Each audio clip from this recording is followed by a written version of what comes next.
welcome to stage 14 of the Tour de France from Manosque to Gap, going into the gateway of the Alps, city of Gap, where the Tour de France has started and finished on so many occasions. So this is what we have left. 2 climbs and then a descent down into the finish. And 4 leaders, Gerrit-Jan Teunissen, Marco Pantani, Philippe Gilbert, and Martial Gaillant. So 2 riders from Adidas, 1 from Zulu and 1 from Fiat, but they are not very far ahead of this charging peloton, being driven along by Jamaluddin Abdujaparov, who curiously is chasing down his own teammate in the break. So I'm wondering why that's the case. But anyway, the leading 4 riders very shortly will be caught and brought back by the field. But Adidas continuing to show their aggression, and Gerrit-Jan Teunissen always up for a breakaway whenever there are mountains on the route. So we're on to the category 4 Côte de Nef. A lot of the work today being done by Evian and Kelme, as well as Fabi Claire. So those 3 teams seem interested in winning the stage because they have not let these 4 riders have a gap of over 2 minutes today. They've really kept them in check. You can see that the injection of pace is sending some riders out the back.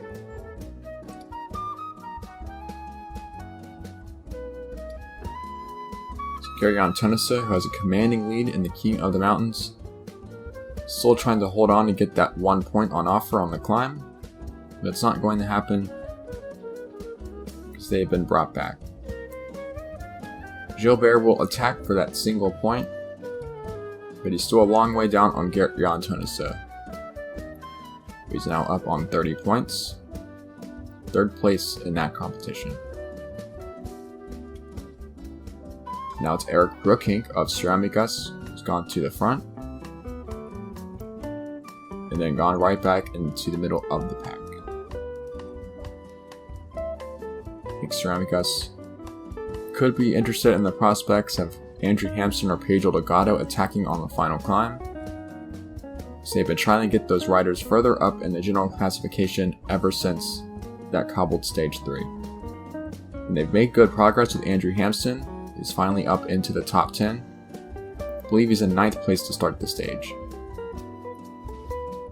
Around 5 minutes down on Stan Åkers. We've reached the bottom of the descent and 30 Ks to go. 1 more climb on the route. Category 3, it's a bit steeper than the one we just did. So I think there's a potential for some attacking to be done. Knudsen of Bianchi Campagnolo setting the tempo for the yellow jersey of Stan Åkers. So when you're the team of the yellow jersey, you have to do a bit more work than the other teams to protect the interest of your leader. Here come the Evian riders as well. It's the Col de la Sentinelle, very famous climb, often used when the race goes into Gap. We're climbing the steeper side. There's a more shallow side that's used more commonly. But in this Tour de France, organizers tried to make things a bit more challenging. That's Gonchenkov is going to help bring the race to the bottom of that climb. A lot of Blackberry riders amassed towards the front. This is a great stage for someone like Julian Alaphilippe.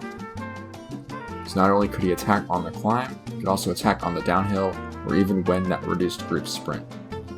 So Blackberry should be very interested in getting themselves another stage win.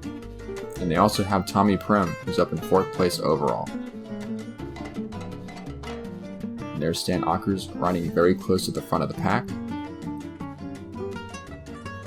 See all the Kelme jerseys just starting to amass near the front. At its 4 Bjarne Riis, their team leader.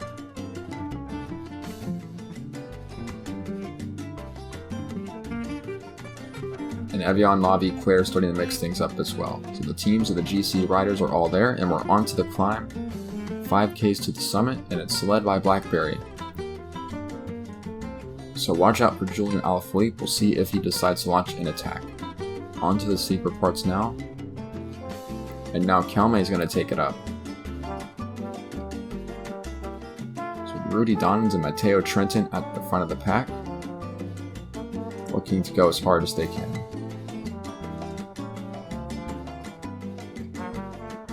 See the riders grappling to stay on the wheels.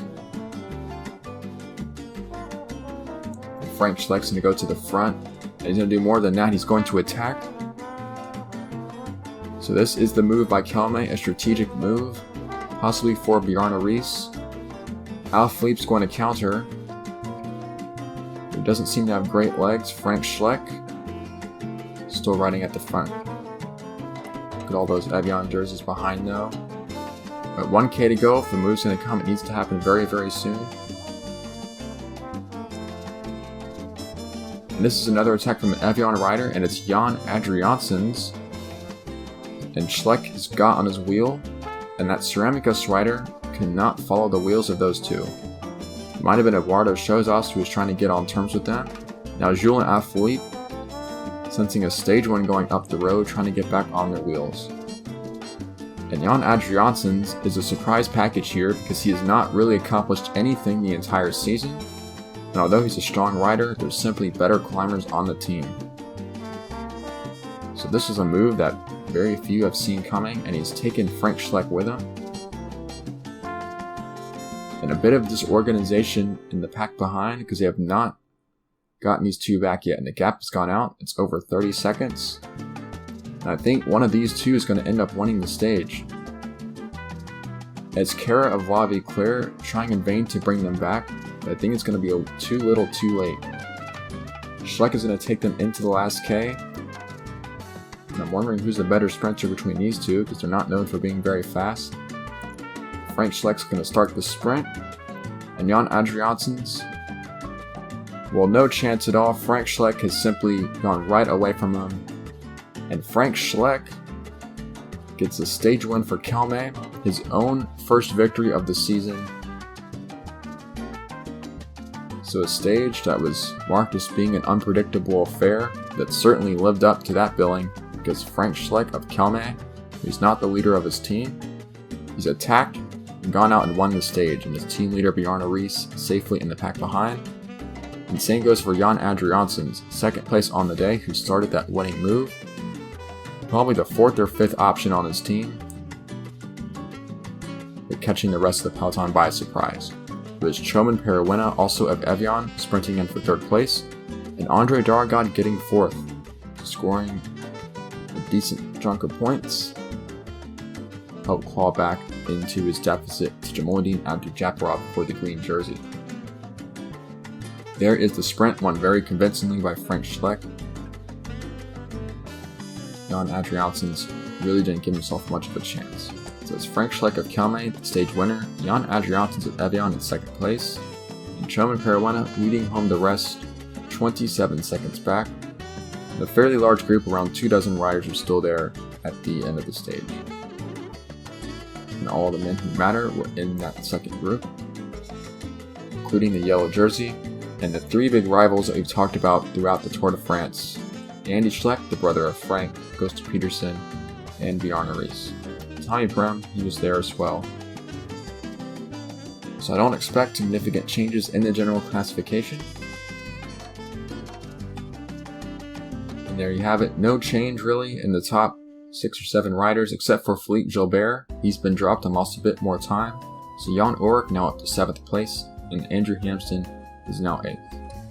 Jan Adriaansens moving up a bit too, he's now up in the 13th. And Mario Cipollini, leader of the Lanterne Rouge, almost 3 hours behind. See how he gets on in the Alps. Abdujaparov still leading in the green jersey. Andre Dargad has scored around 20 points. It's cut into his lead. Still a tough order to get all those points back. Here Jan Tönnesø still leading in the King of the Mountains. Not really a lot of points on offer today. We'll have some more points tomorrow. In Zulu Kingdom, their lead has shrunk yet again, but they're still leading in the team competition, at least for one more stage. A very short road stage tomorrow from Gap to Pra-Lu.